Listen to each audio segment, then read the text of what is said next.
Okay, magandang umaga sa ating lahat, mga minamahal kong mga kapatid na narito at sa ating mga taga-subaybay. Purihin natin ang Diyos. Amen? Amen. Amen. Okay, ang paksa natin ngayong umaga, kahalagahan ng Espiritu Santo sa buhay ng sumasampalataya. No, sa ating pamumuhay bilang isang Kristiyano o nananalig kay Kristo Jesus ay mahalaga yung Espiritu Santo. Okay? Mahalaga yung Espiritu Santo sa ating pagpapalakas ng ating pananalig sa ating Panginoon. Pagpatuloy na natin sa Ephesians chapter 4 verse 30. Ito ay sinulat ni Apostol Pablo sa mga taga-Epeso, no? Na ang bawat isinusulat ng mga apostol ay siya rin ng salita rin ng ating Panginoong Jesucristo. Okay? Ang sabi niya, ang tanong kasi rito, bakit mahalaga yung Espiritu Santo sa atin? No? Ano yung kahalagaan niya sa ating pamumuhay? Kaya nga sabi ng Apostol Pablo, at huwag ninyong saktan ang kalooban ng Espiritu Santo, sapagkat siya ang tatak ng Diyos sa inyo. So, yung Espiritu Santo, tatak pala ng Diyos sa atin. No? Meron sinasabing pagtatatak ng halimaw. Pero ang pagtatatak ng Diyos para tayo'y kanyang pag-aari ng ating Panginoon Diyos ay sa pamamagitan ng Espiritu Santo. Kaya mahalaga sa atin ang Espiritu Santo sapagkat siya ang tatak ng Diyos sa atin. Ngayon, ang katibayan na kayo'y tutubusin pagdating ng takdang araw. So, yung Espiritu Santo, katibayan natin yun. Na kung nasa atin yung Espiritu Santo, yun ay katibayan natin na makamit natin yung kaligtasan pagdating ng araw. So, yun yung kahalagaan ng Espiritu Santo. Ngayon, tanong, paano natin makakamit ang Espiritu Santo? Okay? Itong gawain natin, tayo ay nakikinig ng salita ng Diyos. Binabasa ko yung salita ng Diyos na may paliwanag, kayo naman ay nakikinig. Ngayon, tanong, paano natin matanggap yung Espiritu Santo? Sa Acts chapter 10 verse 44, nagsasalita pa si Pedro nang bumaba ang Espiritu Santo sa lahat ng mga nakikinig. So kayo'y nakikinig habang ako ay nagsasalita ng ng mabuting balita. Ganon din po si Apostol Pedro, no? Nagsasalita si Apostol Pedro, bumaba yung Espiritu Santo doon sa mga nakikinig sa kanya. Kaya nga, kayong mga kapatid na narito, habang pinapakinggan ninyo yung salita ng Diyos, ng ating Panginoong Jesucristo, o yung sinatawag na mabuting balita, bababa yung Espiritu Santo sa bawat isa sa atin. Sana naintindihan eh. So, yun ay isang pamamaraan na makamit natin yung Espiritu Santo. Sapagkat mahalaga yung Espiritu Santo, yun ay tatak ng Diyos sa atin, yun ay katibayan natin upang tayo'y maligtas sa takdang panahon. Okay? Pagpatuloy natin. So, sabi niya, pag nakikinig ka, bababa yung Espiritu Santo. Nakikinig ka doon sa salita ng ating Panginoong Jesucristo o yung mabuting balita, yung Espiritu Santo ay iyong matatanggap. Okay? Bakit? Sa Revelation chapter 1 verse 3, pinagpala ang bumabasa ng aklat na ito, ang mga nakikinig sa propesiya nito. So, pagpapalain tayo kung tayo'y nakikinig ng salita ng ating Panginoong Jesucristo. Ano yung pagpapala na yun? Yun ang pagtanggap ng Espiritu Santo. Okay? Pagpatuloy natin at tumutupad sa nasusulat dito sapagkat malapit na itong maganap.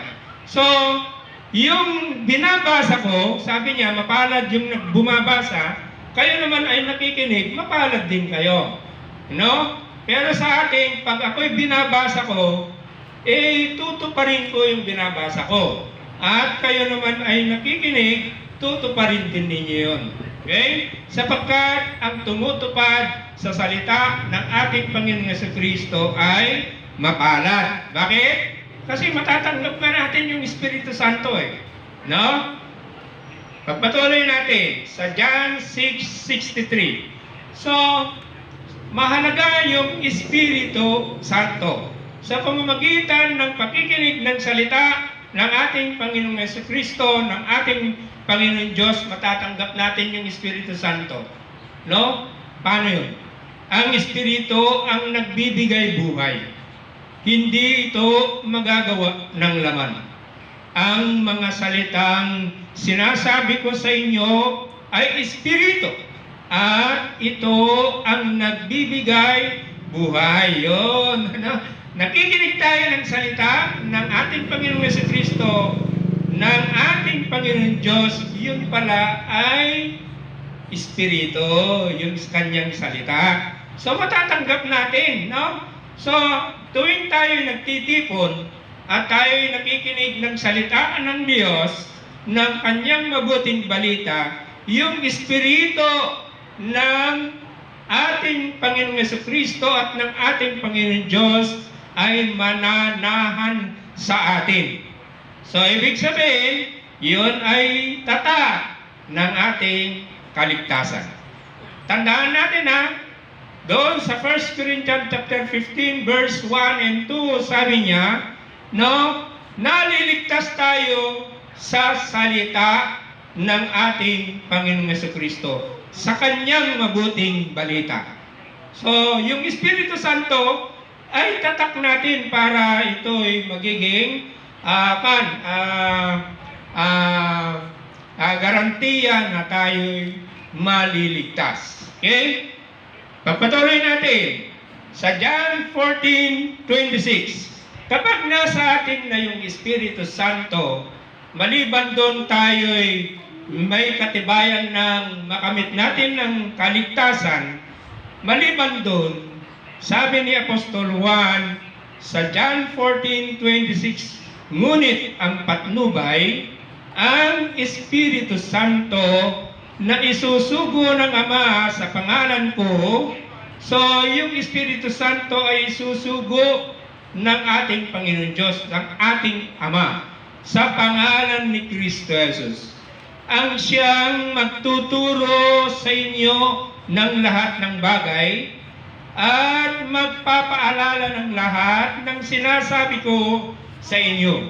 Kaya nga, kung nasa atin ang salita ng Panginoong Yesus at nasa atin yung kanyang Espiritu Santo, maalala natin yung kanyang inuutos sa atin.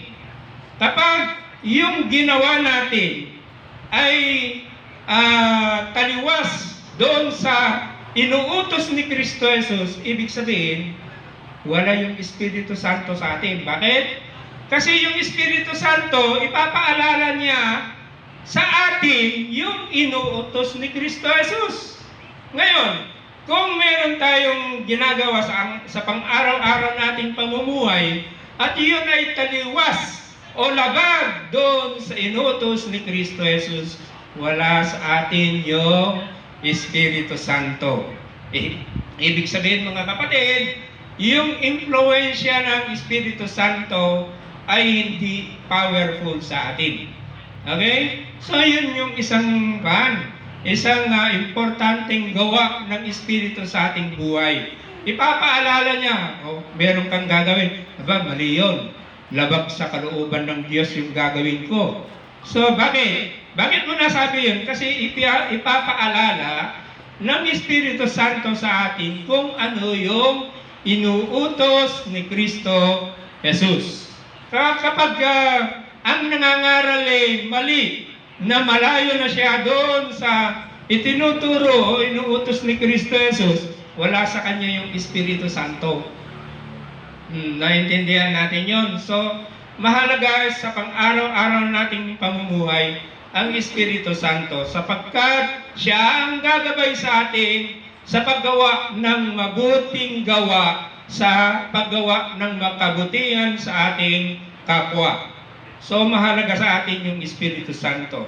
Kapag nasa atin yung Espiritu Santo, ipapaalala niya sa atin yung inuutos ni Kristo na tayo'y gumawa ng kabutihan sa lahat ng tao at lalong-lalo na sa mga kapatid natin sa pananampalataya. Amen? Amen. Amen. And God bless us all. Amen. Amen. Amen. Manalangin tayo.